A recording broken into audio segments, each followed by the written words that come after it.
तो ट्रिया इन्फोटेक हमें दिख रहा है कि वो ट्रेड नहीं हो रहा है, बट कुछ और ही हमारे एक्सपर्ट्स का कहना है। हमारे एक्सपर्ट्स का कहना है कि क्या वो अगला आलोक इंडस्ट्रीज और रुचि सोया बनेगा। ये देख सकते हो आप, यहाँ पर लिखा है, is this small cap the next Ruchi soya in making your is what experts से। तो एक्सपर्ट्स ने क्या कहा है, ये देखिए, ये 13,000 करोड़ की इसकी मार्केट कैप है और क्या लिखा है, स्मॉल कैप कंपनी रुचि सोया बन सकता है क्या फिर से। अभी देख सकते हैं हमें रुचि सोया और दूसरा एक आलोक इंडस्ट्रीज, ये दो शेयर है ना मार्केट में इतनी तेजी से सर्ज हुए। हमें पता है कि वो डीलिस्ट हो चुके थे, फिर रीलिस्टिंग के बाद जो उन लोग के अंदर गेम चला ना, तो क्या वो फिर से हो सकता है। पहले तो मैं आपको स्टेप बाय स्टेप एक्सप्लेन करूंगा, उससे पहले मैं आपको बताऊंगा कि रुचि सोया का स्टॉक का प्राइस क्या है। ये देख सकते हो आप, ये रिलीज हुआ था 1 फरवरी 2020 को, और देखिए स्टॉक में क्या उछाल आया। अब ये उछाल तो हमें इतनी ऐसी दिख नहीं रही है खास, लेकिन अगर हम देखें तो 21 रुपए का स्टॉक हमें है ना यहाँ पर 1500 के लेवल को टच करते हुए देखने मिला था,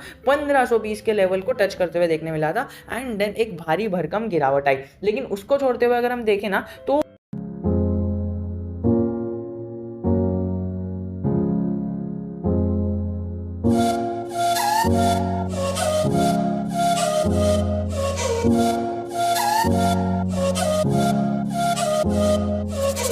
कितना फरवरी 1 से लेके उसने दिया था जून में, तो फरवरी, मार्च, अप्रैल, मई, जून, 5 महीने में वो यहाँ पर 20 से 1500 हो गया। तो can you imagine the level of growth the Ruchi soya has given us. और आपको तो पता ही होगा अगर आप मार्केट में यहाँ पर बने हुए हो तो।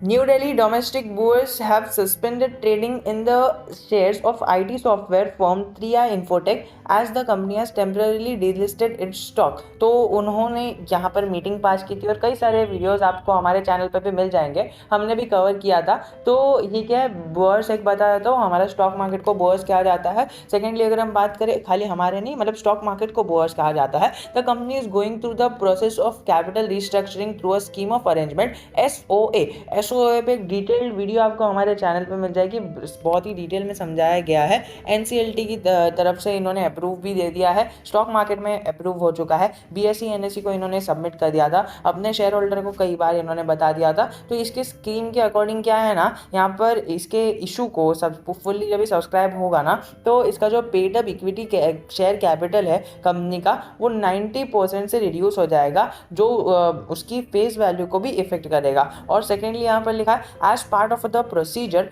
To give effect to the scheme, trading suspension in the stock was announced with effect from 27 August. तो ये देख सकते हो आप दोस्तों, ये अपना वीकली एक्सपायरी के टाइम पे और मंथली भी एक्सपायरी थी, 27 अगस्त को ये स्टॉक डीलिस्ट हो गया था। अभी रीलिस्ट कभी होगा वो तो हमें कुछ बताया नहीं गया है, लेकिन यहाँ पे क्या लिखा है, Kishor Oswal CMD CNI research से delisting is a part of the capital restructuring process and there would be minimal loss to investors after it. तो यहाँ पर क्या लिखा है कि लॉस ना के बराबर होगा डीलिस्टिंग के बाद, लेकिन एक अपॉर्चुनिटी लॉस कह सकते हो, वो तो इन्होंने नहीं लिखा है, लेकिन फिर भी ये हमें होता है। लेकिन फिर भी लोग है ना डीलिस्टिंग से पहले खरीदते हैं, मतलब अपॉर्चुनिटी लॉस मतलब इतने टाइम तक हमारा कैपिटल लॉक रहेगा, इतने टाइम तक हमारा कैपिटल शेयर में फंसा रहेगा, हमें नहीं पता कि कितने टाइम के बाद वो आएगा। लेकिन यहाँ पर वो क्या कहते हैं कि यहाँ पर इन्हें लॉस कम से कम होगा। बट क्या आपको पता है कि लोग जब ये समझिए 27 तारीख को डिलिस्ट होने वाला है, तो लोग 26 को या फिर 25 को लेके बैठ जाएंगे। ऐसा क्यों करते हैं वो पता है, अपॉर्चुनिटी लॉस, मतलब वो कैपिटल रुका हुआ है उनका, लेकिन फिर भी क्यों लेते हैं, उसका एक ही रीज़न है कि है ना, जब भी कोई स्टॉक डीलिस्ट होता है और कोई पोटेंशियली गुड स्टॉक डीलिस्ट होता है जिसके हाई विजन्स रहते हैं, इसके ये कंपनी ने $1 billion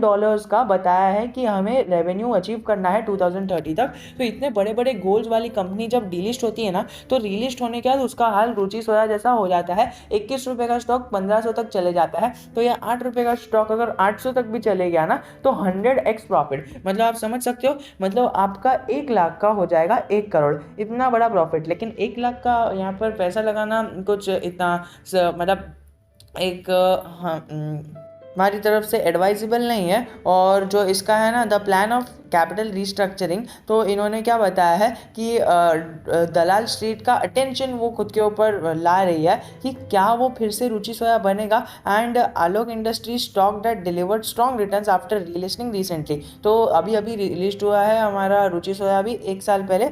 Oswal who is very bullish on the stock, said the capital reduction may be a game changer for the stock, just the way fortunes of Subex changed. तो सुबेक्स का जो फॉर्चून चेंज हुआ था उनके कैपिटल रिस्ट्रक्चरिंग के बाद, उसी तरह क्या इसका भी हो सकता है, क्योंकि ये जो है हमारे ओसवाल जी वो इस पर बहुत ज़्यादा बुलिश है। तो आगे क्या लिखा है, it has sign new deals, उसने मैनेजमेंट कमेंट्री के साथ बहुत सारी न्यू डील साइन किया और इसका जो रेवेन्यू है वो ऑप्टिमिस्टिक रेवेन्यू $1 बिलियन का जो इन्होंने कहा है हमें अचीव होते हुए दिखेगा। इतने टाइम पहले उन्होंने जो नोटिस जारी किया था वो भी कई ज़्यादा वायरल हुआ था, हर एक न्यूज़ मोस्टली हर एक बड़े बड़े न्यूज़ चैनल्स ने भी उसे कवर किया था कि इतनी छोटी कंपनी $1 बिलियन के रेवेन्यू को अचीव करने के लिए कह रही है, उसका आधा भी अगर हो गया ना, मतलब 1 बिलियन नहीं ½ बिलियन भी हो गया ना, तो भी कंपनी कहाँ से कहाँ पहुँच जाएगी। तो उसका ध्यान आपको रख के चलना है। और उन्होंने क्या कहा कि उन्होंने नई सारी मतलब ये किसने कहा, हमारे ओसवाल जी ने,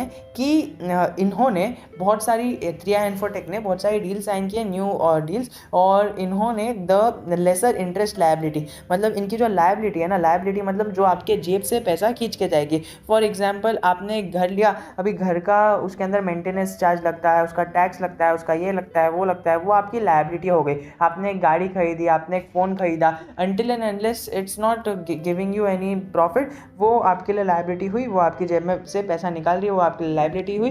अब लायबिलिटी में कैसा है ना, आप अगर फॉर एग्जांपल एक लोन लेते हो तो वो आपकी लायबिलिटी हुई, तो लोन पे आपको इंटरेस्ट मतलब ब्याज देना पड़ता है। तो इन्होंने क्या कहा है, लेसर इंटरेस्ट लायबिलिटी, मतलब इनको जो इंटरेस्ट मिलेगा ना वो मतलब कम रहेगा, वैसी लायबिलिटी उन्होंने ली है। तो ये दो बड़े इनिशिएटिव्स उनकी तरफ से आए हैं जो रिजल्ट करेगी बैलेंस शीट को स्ट्रॉन्ग करने में और एक पॉजिटिविटी लाएगी स्टॉक के अंदर। और दूसरे जो एनालिस्ट है वो कह रहे हैं कि स्टॉक ने है ना रिलिस्ट होने के बाद ये जो बोर्ड्स पे ये 3 से 6 महीने में ये अपने कॉन्क्रीट के लेवल को टच कर सकता है। Also the relisting price is not known yet, तो इनको रीलिस्टिंग प्राइस भी हमें नहीं पता है, रीलिस्टिंग डेट भी हमें नहीं पता है। तो हमें इन शॉर्ट हमें कुछ नहीं पता है, बस इतना पता है कि स्टॉक ऊपर जा सकता है। और वो भी क्यों, क्योंकि ये सारी चीज़ें ये मतलब जो भी है वो मैं आपको बता रहा हूँ। सबसे पहला तो उनका जो रेवेन्यू का मॉडल है उन्होंने बता दिया है कि $1 बिलियन करने वाले हैं, और वो कैसे करने वाले हैं सारे प्लान भी हमारे एजीएम और ईजीएम्स में आने वाली बोर्ड मीटिंग्स में सब डिस्कस हो जाएंगे। सेकेंडली ये रुचि सोया जैसा हो सकता है कि कैपिटल रिस्ट्रक्चरिंग के बाद स्टॉक भाग जाए ऊपर की तरफ। थर्ड ये कि उनको बुक में है ना ऑर्डर्स बहुत सारे मिले हैं, न्यू ऑर्डर्स आए हैं। फोर्थ ये कि उनकी जो लायबिलिटीज़ है उन्होंने उसके इंटरेस्ट कम कर दिया है, लेस इंटरेस्ट लायबिलिटीज़ वालों लायबिलिटीज़ ही रखी है उन्होंने, जो कंपनी के लिए 4 बड़ी इंपॉर्टेंट चीज़ें सामने आती है। आपको थंबनेल पे भी दिख गया होगा 4 इंपॉर्टेंट चीज़ें। Company will provide intimations regarding these events as mandated by the SEBI LODR। और यहाँ पर investors should monitor the stock exchange website। तो यहाँ पर क्या लिखा है कि स्टॉक एक्सचेंज की वेबसाइट यानी BSE और NSE पे हमें बार बार विजिट करना चाहिए कि जब भी कुछ भी पब्लिश होगा वो BSE या फिर NSE पर ही पब्लिश होगा। तो दोनों में से जो भी आपको पसंद है दोनों पे जाके आपको विजिट करना चाहिए। डेली का आप एक बार कर सकते हो दिन में, कि आपको एक पता चल जाए कि क्या हो रहा है, क्या इन्होंने इसके अंदर कुछ बताया है या नहीं। और आगे क्या लिखा है कि ये जो है ना रूमर्स पर आपको भरोसा नहीं करना है। अभी ये भी जो भी मैंने आपको कहा है ये रूमर नहीं है, ये सही इन्होंने बताया है। अभी इन्होंने बताया मतलब 100% ट्रू होगा, मतलब 100% ऐसा ही होगा कि अभी 8 रुपये का स्टॉक 8,000 तक पहुंच जाए दोस्तों, ऐसा नहीं होगा। सबसे पहले तो आप 8,000 का टारगेट ही छोड़ दो, आप बस सोचो बिजनेस मॉडल कैसा है, किस तरह से वो अपने $1 बिलियन रेवेन्यू को अचीव कर सकती है। That's it. अगर आप उसके अंदर मतलब बने हुए हो इन्वेस्टर, तो आपको ये सारी चीज़ें परेशान करनी चाहिए, ना कि उसके टारगेट्स। और आगे बात किए कि शेयर ऑफ 3i इन्फोटेक वो 8 रुपये 56 पैसे पर डिलिस्ट हुए थे और मार्केट आज में फ्राइडे में, और उसका जो मार्केट कैपिटलाइजेशन था वो था 1390 के आसपास का करोड़, 1390 करोड़। और अगर आप देख सकते हो दिल्ली बेस्ड जो है इनका हिडन जेम्स जो इन्होंने 3i इन्फोटेक से कंपेयर किया है वो है रुचि सोया, आलोक इंडस्ट्रीज, DHFL और any other companies is not fair. तो इन्होंने आगे ये भी बता दिया है कि रुचि सोया एक टोटली अलग चीज़ है, आलोक इंडस्ट्रीज एक टोटली अलग चीज़ है, और DHFL के साथ भी कंपैरिजन हो रहा था तो वो भी एक टोटली अलग चीज़ है। 3i इन्फोटेक फुल्ली हमारा टेक्नोलॉजी और सॉफ्टवेयर आईटी पे बेस्ड है। तो बस हमें वो कॉपी करना है कि किस तरह से क्या ये रीलिस्टिंग के बाद इन जैसा रिटर्न्स दे सकता है कि नहीं।